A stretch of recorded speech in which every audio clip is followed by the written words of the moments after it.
Hey guys, it's FlightLevelKy here. I want you guys to join me today on this flight. A quick hop over to North Luther from Nassau. It's about a 50-minute flight. North Luther is about 50 nautical miles northeast of Nassau, so it's right there. It's one of the closest places that we go to in our destinations. But today I want to talk to you guys about flying in the Bahamas and how it compares to the United States. The reason I'm making this comparison is because I did my flight training in Florida, and so I worked with the FAA. I worked with FAA rules per se.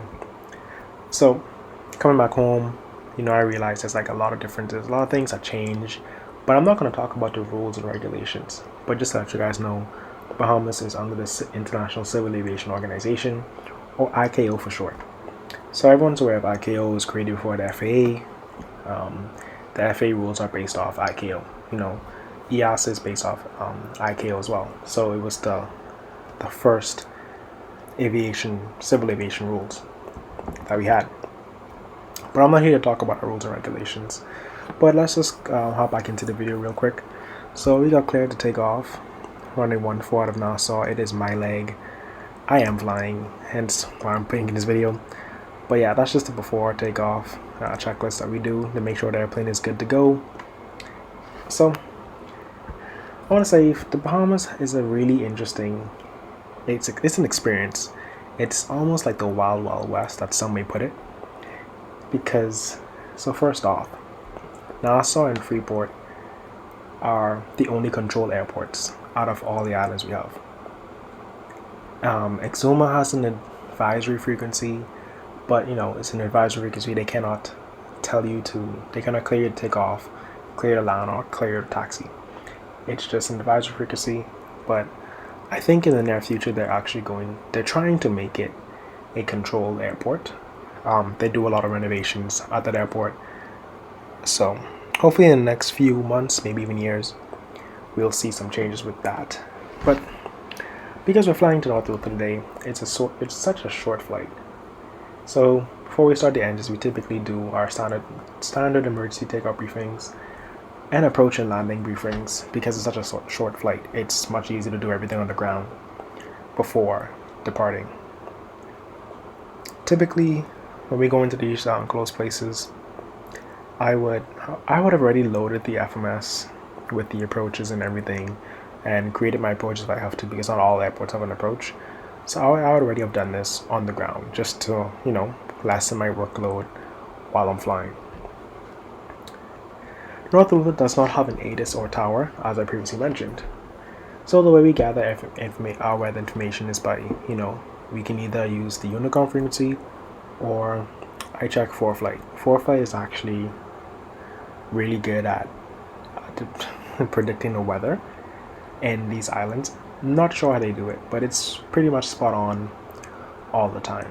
It'll be like the winds are like 153 at 3 knots, and when you get there, it's like you can actually see the winds are like at 150 at about 5 knots or so. So it's pretty accurate. I trust it. The captains trust it.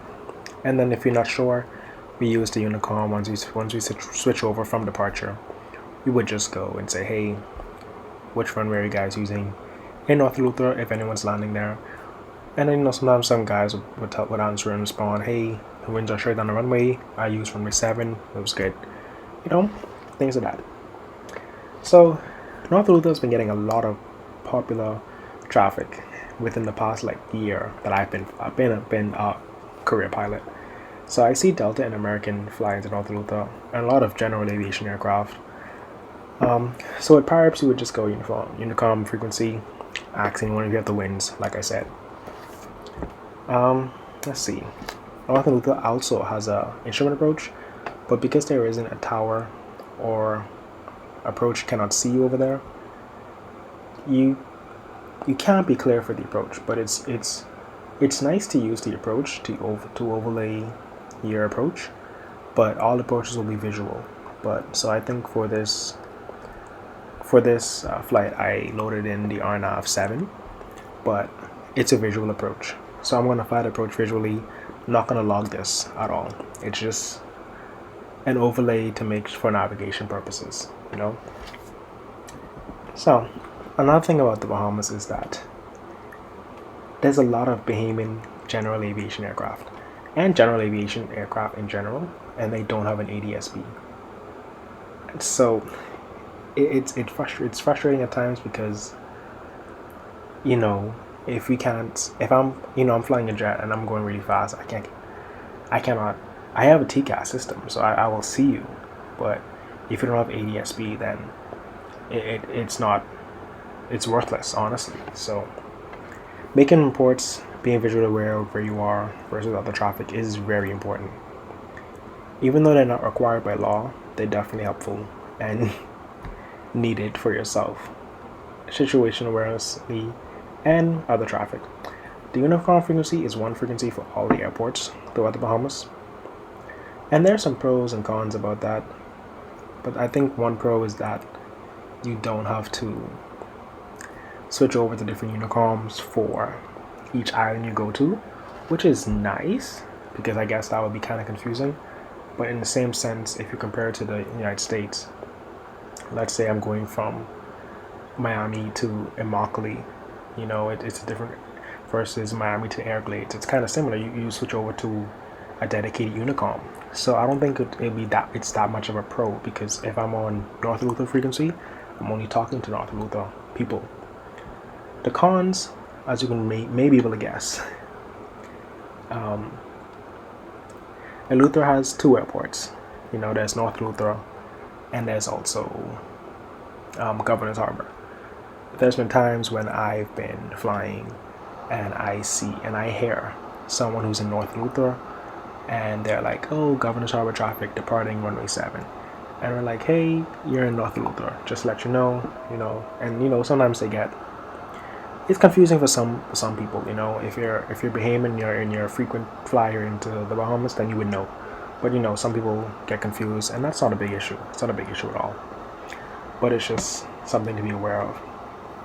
Another negative thing about the Unicom is that because there's only one frequency, when things get busy, let's say I'm flying into North Luther, for example, then it's overloaded with people who are going into Marsh Harbor, Cat Island, Andros, Norman's Key, Staniel Key. Like you hear everyone who's going in, who's not even remotely close to you.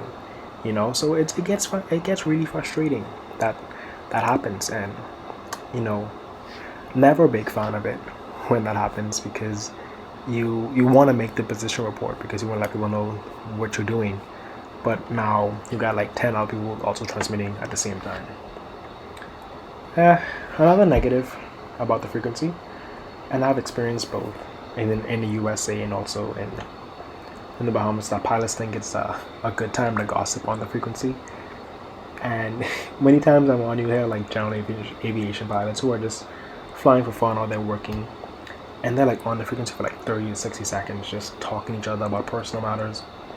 And most times you have to like cut them off and step on them or like make a comment like, hey guys, people are like meeting the frequency, like it's not a gossip frequency, you guys can call on the phone later.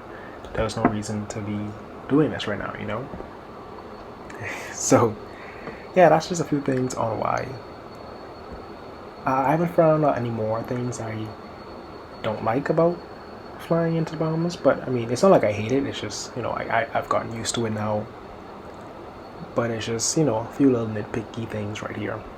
The only thing is that Exuma has an advisory frequency, so there's a dedicated frequency for that airport, which is nice. So that if you're going into Exuma frequency, it's almost like tower in a sense. They just can't clear the land. But it's nice. They give you the wind information, they give you the weather, temperature, and everything like that. So now, perfect timing. Now we're into our arrival. So as you guys saw, like maybe 45 seconds earlier into this flight, I was on a heading. Well, I was heading to North Luther, and I made like a left turn to go more to the north, and that was because there was a Piper Aztec that was in front of us. They're about like 5 miles in front of us, but we would have caught up easily. And they were actually landing on runway 7, so we just went on a heading to just you know, make things easier for us. So now we're actually on our descent. The landing gear looks like, yep, it's down.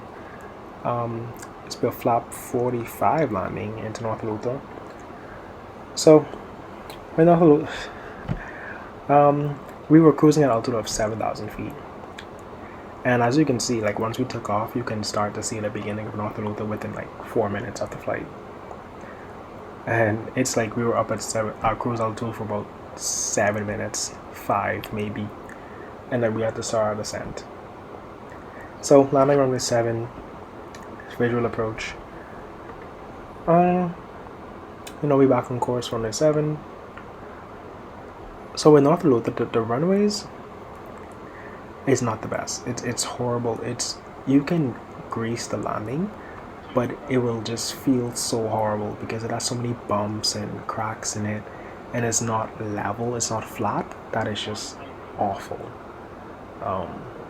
I know the government I think they took out a loan to make this airport better, so I hope that comes to fruition pretty soon. See, it's a nice landing, but like if you look at the nose of the airplane, it's like going up and down, up and down, up and down. It's just a lot of holes, and it's just not flat.